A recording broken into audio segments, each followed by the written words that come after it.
सिद्धि हिंदी विद्यालय YouTube channel में आप सभी का हार्दिक स्वागत है।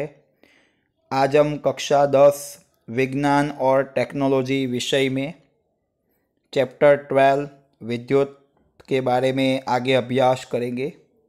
बच्चों, अब तक हमने पिछले वीडियो में विद्युत धारा की तापीय असर के बारे में पढ़ाई की थी। आज हम उसी टॉपिक को आगे ले जा रहे हैं, विद्युत धारा की तापीय असर। हमारे घरेलू जीवन में ऐसे बहुत सारे उपकरण हैं जिसका उपयोग हम करते हैं और उसके अंतर्गत विद्युत धारा की तापीय असर का उपयोग होता है। जैसे कि विद्युत इस्त्री जिसका उपयोग हम क्या करते हैं, कपड़ों को प्रेस करने के लिए करते हैं। उसके पश्चात है विद्युत हीटर जिसका उपयोग हम क्या करते हैं, पानी गर्म करने के लिए करते हैं। फिर जो बल्ब होता है या तो लैंप होता है, उसमें हम फिलामेंट को गर्म करते हैं और प्रकाश प्राप्त करते हैं। बल्ब या तो लैंप में हम फिलामेंट को गर्म करते हैं और प्रकाश प्राप्त करते हैं। फिर टोस्टर जो सैंडविच में उपयोगी है। फिर 5वें नंबर पर है फ्यूज़ जो सेफ्टी डिवाइसेस के तौर पर काम करता है। तो ये सभी उपकरण ऐसे उपकरण हैं जिसका उपयोग कहीं ना कहीं हम हमारे घरेलू जीवन में हर रोज़ करते हैं और इन सभी उपकरणों के अंतर्गत विद्युत धारा की तापीय असर का उपयोग होता है। विद्युत धारा की तापीय असर का अर्थ क्या होता है, तो विद्युत ऊर्जा का ऊष्मा ऊर्जा में रूपांतरण। मतलब हम विद्युत ऊर्जा देते हैं और सामने हमें उस विद्युत ऊर्जा का ऊष्मा ऊर्जा में रूपांतरण हुआ दिखता है।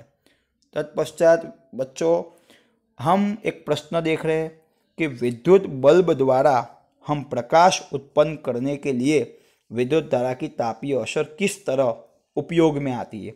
हमने अभी उदाहरण में पढ़ा कि बल्ब अथवा तो लैंप के फिलामेंट को हम गर्म करते हैं और हम प्रकाश प्राप्त कर सकते हैं। तो यही प्रश्न है कि प्रकाश कैसे प्राप्त कर सकते हैं। बल्ब के द्वारा हम प्रकाश प्राप्त करना चाहते हैं तो हम वहाँ पर विद्युत धारा की तापीय असर का उपयोग कैसे करेंगे। तो बच्चों, सिंपल सा क्वेश्चन है कि जब विद्युत बल्ब को बहुत पतले और बहुत ही उच्च प्रतिरोध वाले टंगस्टन के फिलामेंट में से, मतलब विद्युत बल्ब की जो फिलामेंट होती है, बराबर, बल्ब को ध्यान से देखिएगा तो अंदर एक पतला तार दिखेगा, वो फिलामेंट होती है। वो फिलामेंट टंगस्टन में से बनी होती है।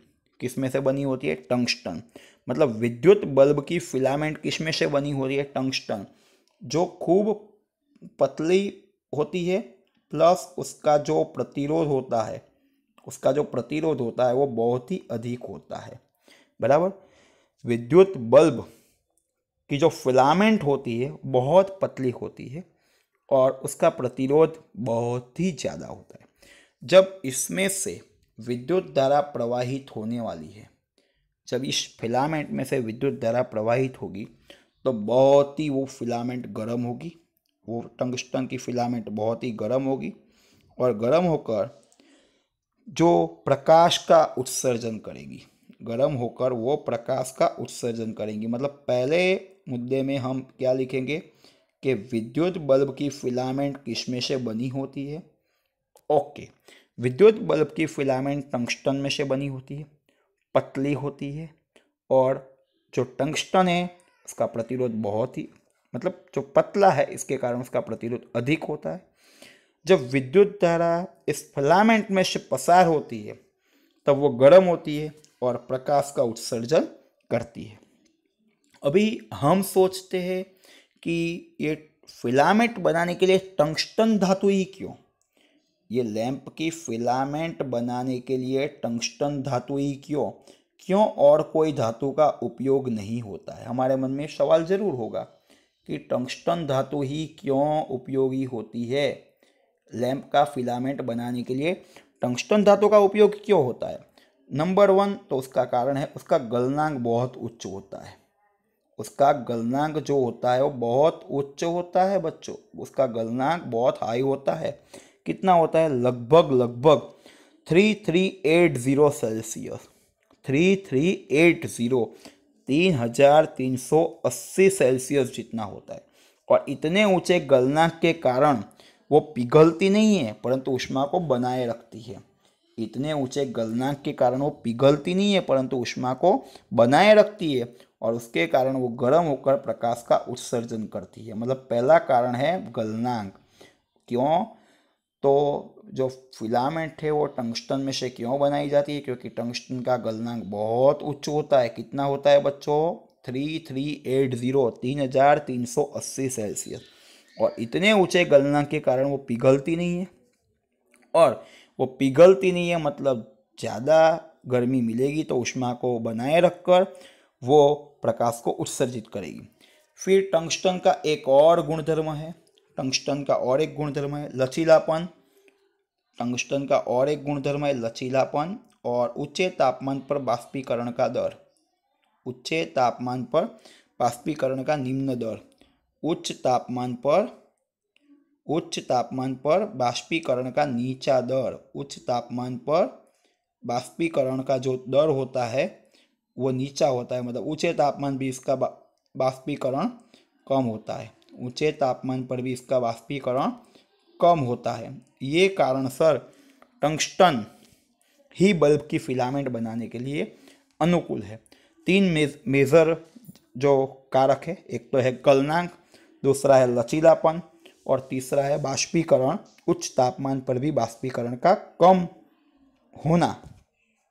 यदि एक और कारण है, यदि हम बल्ब में हवा भरते हैं तो ऑक्सीजन की हाजिरी में, ऑक्सीजन की उपस्थिति में फिलामेंट बहुत ही जल्दी गर्म होती है और वो जल्दी जल जाती है और इसके कारण बल्ब का जो आयुष्य होता है, बल्ब की जो आयु होती है वो कम हो जाती है।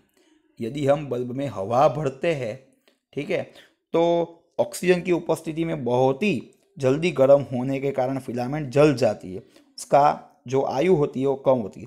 इसलिए बल्ब में हम हवा नहीं भरते परंतु क्या भरते? हवा के जगह निष्क्रिय गैस जैसे कि आर्गोन, नियॉन या तो इन दोनों का मिश्रण भर जाता है और ये निष्क्रिय है, मतलब फिलामेंट के साथ कोई भी प्रकार की प्रक्रिया नहीं करती।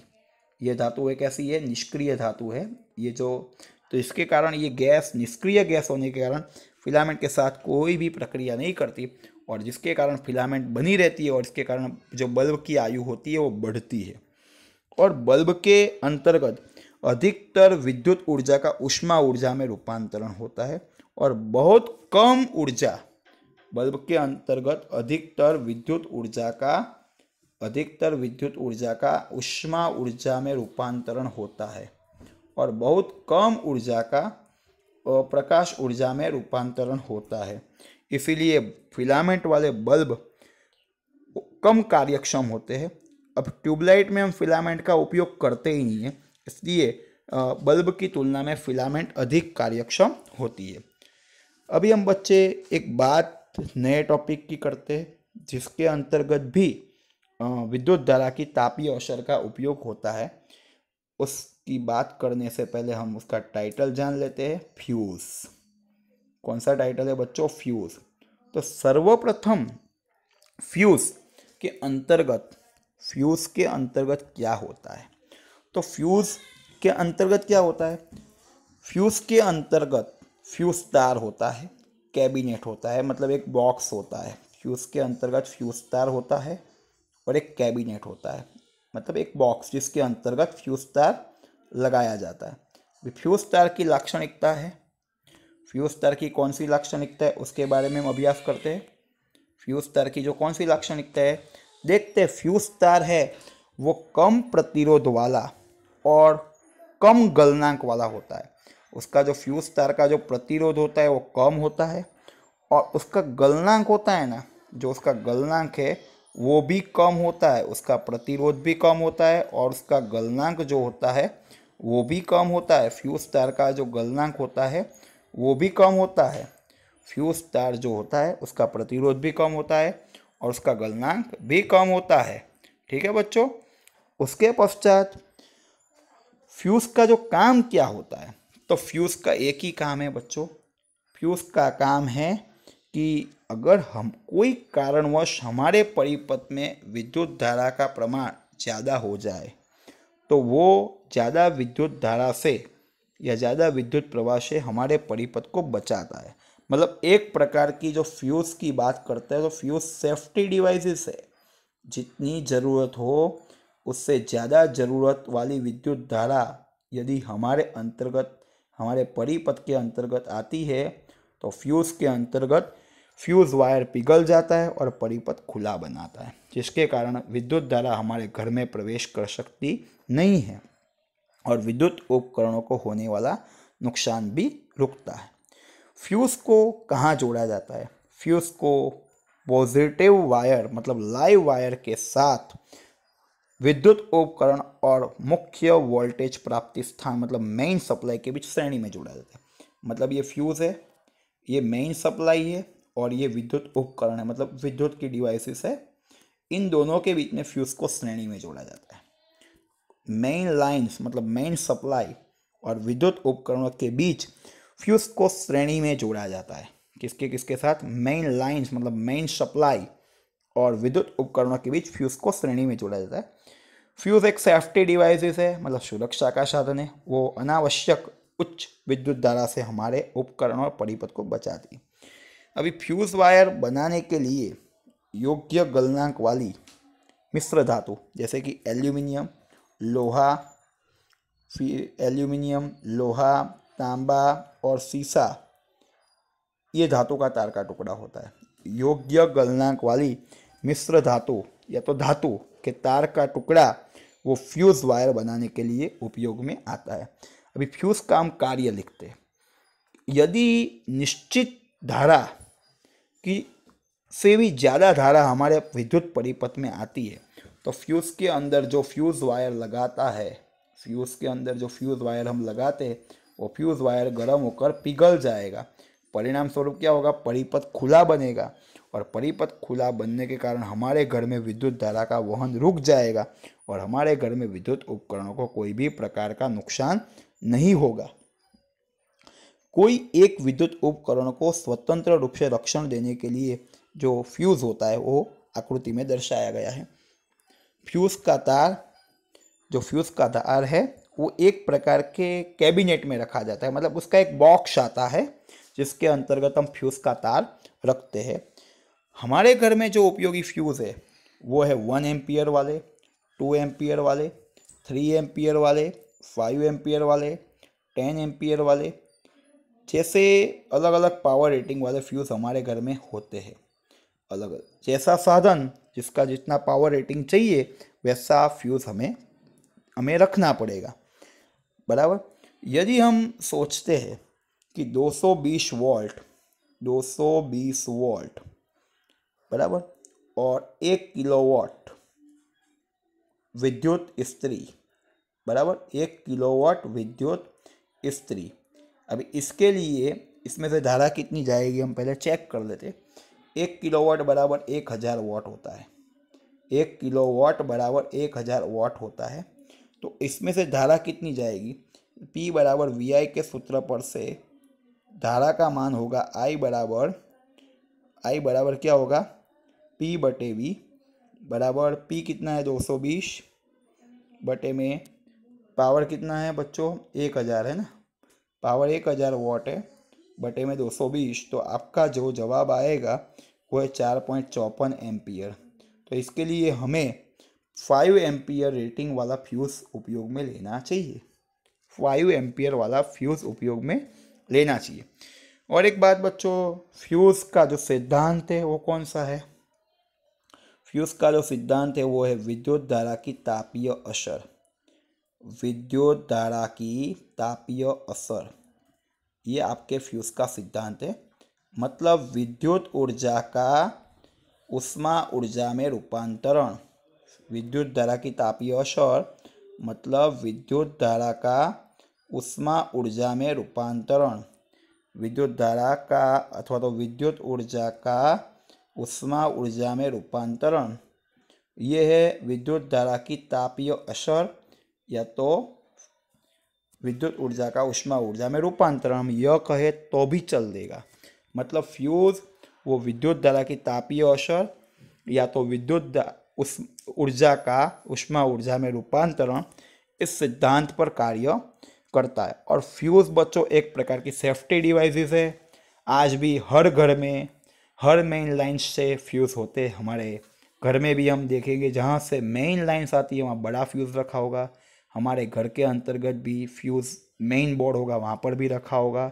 और बहुत जहाँ बहुत ज़्यादा सेफ्टी डिवाइसेस का यूज़ करते हैं वहाँ हर रूम में भी फ्यूज़ रखा जाता है, ताकि कदाचित कोई कारणवश धारा का मान बढ़ जाता है तो फ्यूज़ वायर स्वतः पिघल जाता है और उसके कारण हमारे परिपथ में विद्युत धारा का वहन रुकता है और विद्युत उपकरणों को होने वाला नुकसान हम कम कर सकते हैं या तो अटका सकते हैं। तो यह था फ्यूज़, जो एक प्रकार की सेफ्टी डिवाइसेस थी। धन्यवाद बच्चों।